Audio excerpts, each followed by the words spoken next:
அனைவருக்கும் வணக்கம் நண்பர்களே. இன்னைக்கு நம்முடைய பதிவில் எதை பற்றி பார்க்க போறோம்னா, சிவனுடைய ஆலயங்கள் பல இருந்தாலும் சூரிய பகவான் சென்று வழிபட்டு தன்னுடைய சாபத்தை நீக்க பெற்ற ஒரு சக்தி வாய்ந்த சிவ ஆலயம்தான் பண்ணையபுரம் பனங்காட்டீஸ்வரர் ஆலயங்கள்.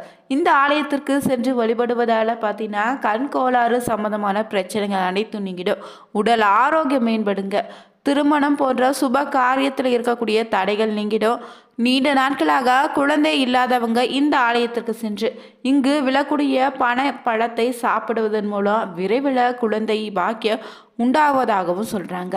இந்த ஆலயத்தை பற்றி சில சுவாரஸ்யமான பதிவுகளை தெரிஞ்சுக்கலாம். மேலும் நீங்கள் புதியவராக இருந்தீங்கன்னா மறக்காமல் நம்ம சேனலை சப்ஸ்கிரைப் பண்ணிவிட்டு கூடவே இருக்க பெல் பட்டனை கிளிக் பண்ணிக்கோங்க.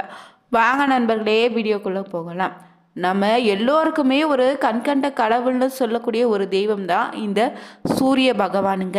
அவர் அருள் இருந்தாலே நம்முடைய பாவங்கள் அனைத்தும் நிச்சயம் விலகும், ஆரோக்கியமும் நல்லா இருக்கும்னு சொல்லலாம். செல்வ செழிப்பு நம்ம வாழ்க்கையில் ஏற்படுங்க. இப்படி வரங்களை அனைத்தும் தரக்கூடிய கிரகமாக பார்த்திங்கன்னா நினைக்கக்கூடியவற்றை நினைத்தபடி நிறைவேற்றி தரக்கூடிய ஒரு பகவான் தான் சூரியன். தன்னுடைய இழந்த ஆற்றல் மீண்டுமே பார்த்தீங்கன்னா சென்று வழிபட்டு சிவ வழிபாட்டின் மூலம் பெற்ற ஒரு ஆலயம் தாங்க இந்த பனங்காட்டீஸ்வரர் ஆலயம். ஒரு முறை பார்த்தீங்கன்னா தட்ச யாகத்தில் கலந்து கொண்டவங்களை வீரபத்திரர் பலமாக தண்டித்திருக்காரு. அதில் சூரிய தேவனுக்கு பற்கள் போயிருக்கு. இதனால தன்னுடைய பலத்தையும் இழந்த சூரிய பகவான் தான் பல்வேறு தலங்களில் சென்று ஈசனை வழிபட்டு தன்னுடைய பலத்தை மீட்டும் பெற்றாரா. அப்படி அவர் வழிபட்ட தலங்களில் இந்த ஒரு ஆலயமும் ஒன்றுங்க. இந்த ஆலயம் எங்கே அமைந்திருக்குன்னு பார்த்தீங்கன்னா விழுப்புரம் மாவட்டத்தில் பண்ணையபுரத்தில் அமைந்திருக்கக்கூடிய புறவார் பனங்காட்டீஸ்வரர் திருக்கோயில் தாங்க. இங்கு பார்த்தீங்கன்னா சொல்லக்கூடிய நிகழ்வை புராணத்தை உறுதிப்படுத்தும் விதத்தில் இன்னும் இந்த ஆலயத்தில் நீங்கள் சென்று பார்த்தீங்கன்னா சித்திரையில் 7 நாட்களும் சூரிய பூஜை இங்கு நடத்தப்படுதுங்க. அதே போல தனது பழிப்பாவம் தீர தட்சன் வழிபட்ட சிவத்தலங்களில் ஒன்றாகவும் பண்ணையபுரம் திகழ்வதாகவும் சொல்கிறாங்க. இதற்கு சான்றாக இன்னும் இந்த ஆலயத்தில் ராஜகோபுரத்தில் இருக்கக்கூடிய வடக்கு முகமாக ஆட்டு தலையோடு தட்சன் வழிபடக்கூடிய சிலையோ புடைப்பு சிற்பமோ நீங்கள் பார்க்கலாம். அதே போல் இங்கு பார்த்திங்கன்னா கோயிலில் 73 சென்டிமீட்டர் நிலப்பரப்பில் எழிலோடு அமைத்திருக்காங்க. இங்கு ராஜகோபுரம் மட்டும் 60 அடி உயரத்தில் 4 நிலைகளை கொண்டு நிமிர்ந்து இருக்குதுங்க. இதன் அருகே இருக்கக்கூடிய சிங்கமுக தூண்களோ விஜயநகர காலத்தை நமக்கு எடுத்து சொல்லுது. இந்த ஆலயத்தில் சிவனின் இடதுபுறத்தில் சற்று தொலைவில் பார்த்தீங்கன்னா அம்பிகைக்கு தனியாக ஆலயம் அமைத்திருக்காங்க.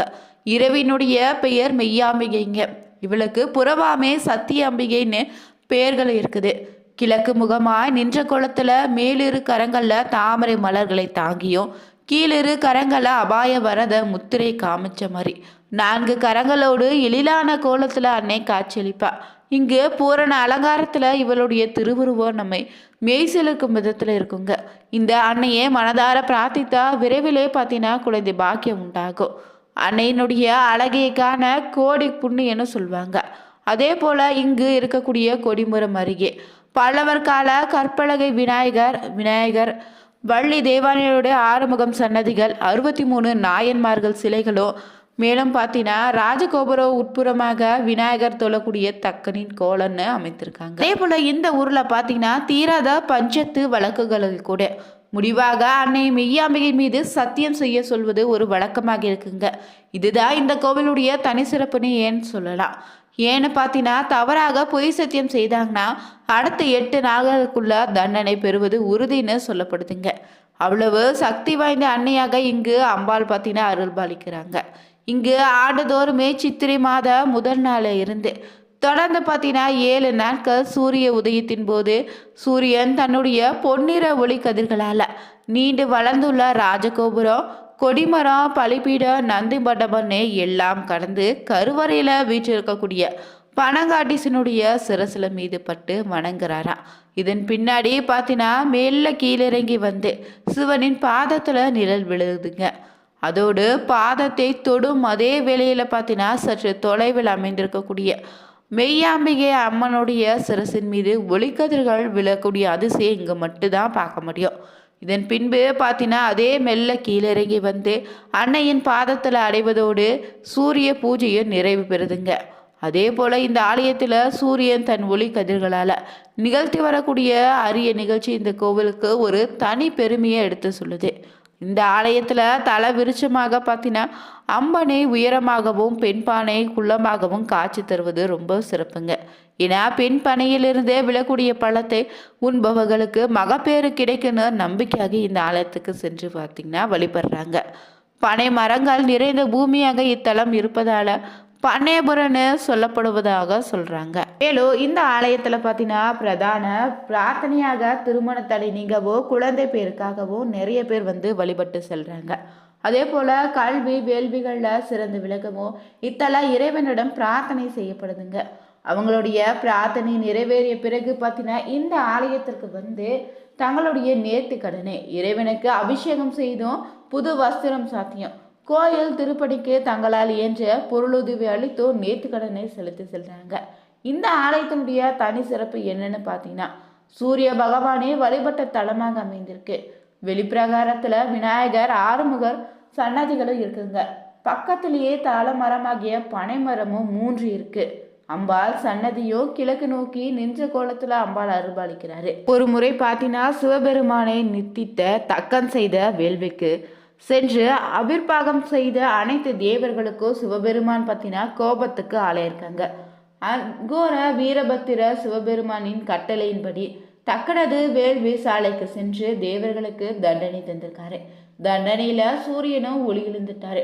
அதனால தான் செய்த தவறுக்கு வருந்திய சூரிய பகவான் பார்த்தீங்கன்னா சிவபெருமானை பல தலங்கள்ல வழிபாடுகள் செய்து உலகத்திற்கு ஒளியூட்டக்கூடிய தனது பழைய உருவத்தை இறைவனிடம் வேண்டி பெற்ற ஆலயம் இதுதாங்க. தொடர்ந்து நாம இந்த பதிவில் சிவன் கோவிலுக்கு செல்லும் போது எந்த முறையில் வழிபடலான்னு தெரிஞ்சுக்கலாங்க.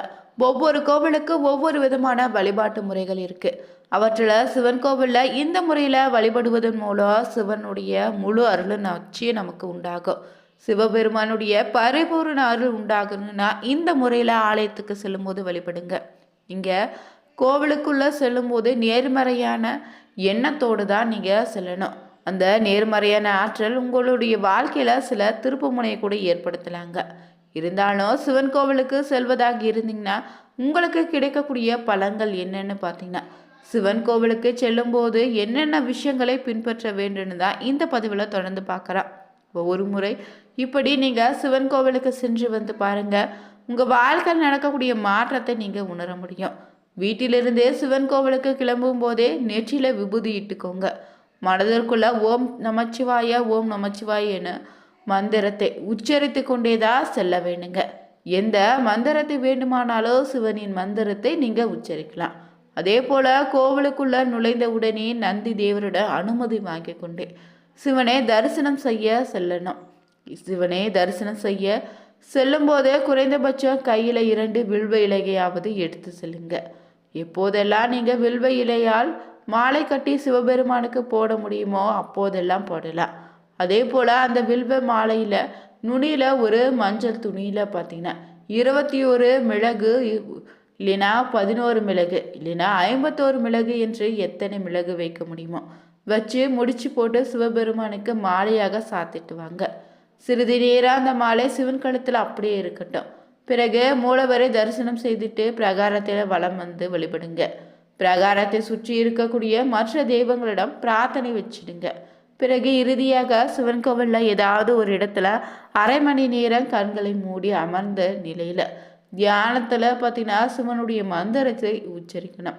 அப்படி இல்லைன்னா சிவனுக்கு பிடித்தமான ஏதாவது ஒரு மந்திரம் இல்லைன்னா பதிகத்தை மனதுக்குள்ள வாய்விட்டோ பாடி தரிசனத்தை நீங்கள் நிறைவு செய்துக்கலாம்.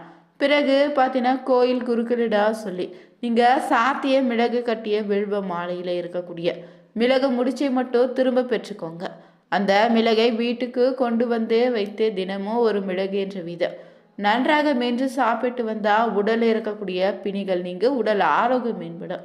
உடம்பை பிடித்த எதிர்மறை ஆற்றலை விலகி உடம்புல பார்த்தீங்கன்னா ஒரு புத்துணர்ச்சி உங்களுக்கு உண்டாகும்.